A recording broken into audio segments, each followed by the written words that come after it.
All right, let's dive right into this explainer.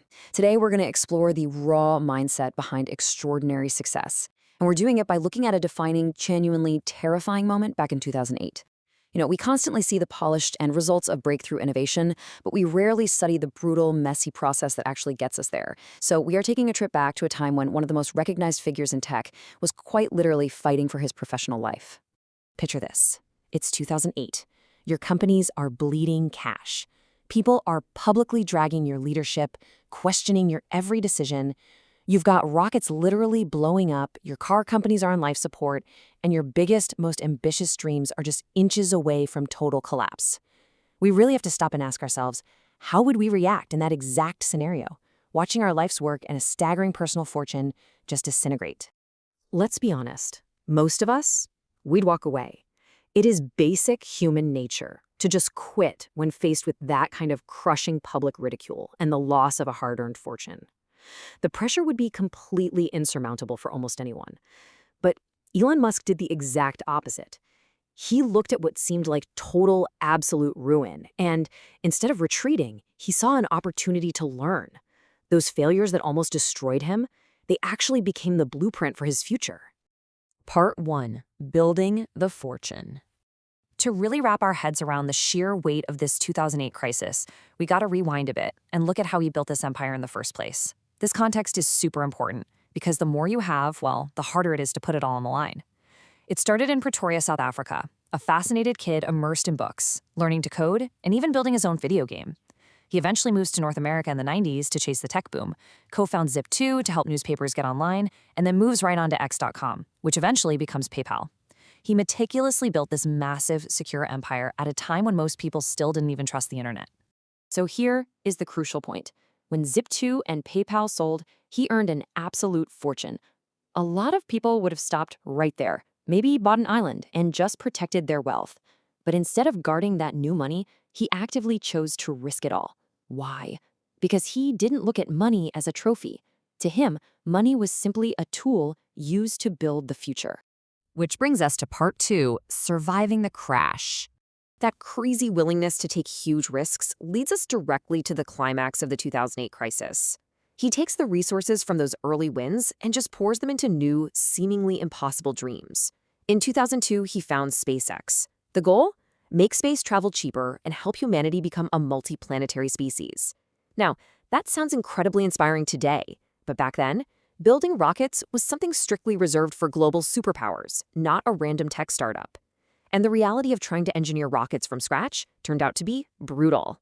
Because then, the nightmare starts. Launch 1, boom, failed. Launch 2, failed. Launch 3, failed again. The tension was just unimaginable as these rockets exploded one right after the other. Critics were literally having a field day, labeling the whole thing an impossible pipe dream and seriously questioning his grip on reality. And every single one of those explosions wasn't just a blow to his ego. They were vaporizing staggering portions of his personal wealth. Each failure cost millions upon millions of dollars. By 2008, he had poured so much of his own cash into the project that SpaceX was running completely on empty. They were pushed right up to the absolute brink of bankruptcy. So it all comes down to this. He is down to his last dollar, facing total financial ruin. The next launch simply had to succeed, or SpaceX was dead. But the do-or-die fourth launch actually worked. That single success changed the entire trajectory of the company. It proved that his persistence could literally defy gravity, and it showed the world that sometimes failure is just the extremely messy process required to achieve success. But hey, the stress wasn't just up in space. Down here on Earth, Tesla was in its very own death spiral. Traditional car companies absolutely dominated, and almost nobody thought electric vehicles would ever catch on mainstream. Tesla was drowning in major production delays, intense financial pressure, and non-stop doubts from critics. But he managed to completely ignore the short-term noise and lock onto his long-term vision. He believed global transportation fundamentally had to change, and he wasn't going to let go of that. Part 3. The psychology of success. So, shifting gears for a second from what he did to how he actually thinks, we really need to unpack the specific psychology needed to survive that extreme level of stress without completely cracking. The secret sauce to his resilience isn't just blind stubbornness. It's a mental framework called first principles thinking. This is absolutely crucial. Instead of just copying how other companies build rockets or cars, you break a problem down to its most basic, fundamental truths. And from those base truths, you build a totally new solution from the ground up. Think of it like this. Normal thinking just relies on the status quo. It's accepting the way things have always been done just because it's comfortable and easy. But first principles thinking, it actively questions all of that. It demands that you ask, wait, why does this actually need to be this way? And that right there is exactly how you spark real game-changing innovation in stagnant industries. Let's move to part 4, 4 lessons on failure. All right, let's distill this whole crazy journey into some practical application. We've looked at the history, we've looked at the psychology, now let's break this down into 4 highly actionable rules for your own life. Lesson number 1, failure is just information.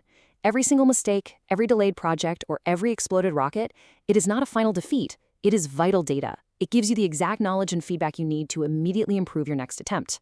Honestly, if you aren't failing, you probably aren't gathering enough new info. Lesson number 2, big goals require patience. We live in this world obsessed with instant gratification, right? But revolutionary successes, things like SpaceX and Tesla, they do not happen overnight. They demand years, sometimes literal decades, of relentless effort, tweaking, and unwavering persistence, especially when everyone around you is doubting it. Lesson number 3, and this is a tough one for a lot of us, take calculated risks. If you want extraordinary results in life, you just cannot play it entirely safe. The world is not always going to accept your new ideas right away, so to build the future, you have to be willing to put your resources, your reputation, and your comfort on the line.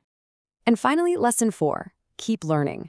Look, industries evolve so incredibly fast. What worked yesterday is probably obsolete today. The only real difference between the people who ultimately succeed and the people who give up is a deep, relentless dedication to continuously upgrading their knowledge. Ultimately, the absolute biggest takeaway from all of this is a complete shift in mindset. Failure is not the opposite of success. It's not the end of the road. It is literally the process that creates success. It is the exact chapter where the most important lessons are written down. And once you truly accept that, failure just completely loses its power over you. So I want to leave you with this final, somewhat provocative thought. The next time you face a massive setback or a project totally tanks, stop asking yourself, oh no, what happens if I fail? Instead, flip the script. Ask yourself this exact question. What can I learn from this failure? And what am I going to try next? Thank you so much for joining me on this explainer, and definitely keep questioning that status quo.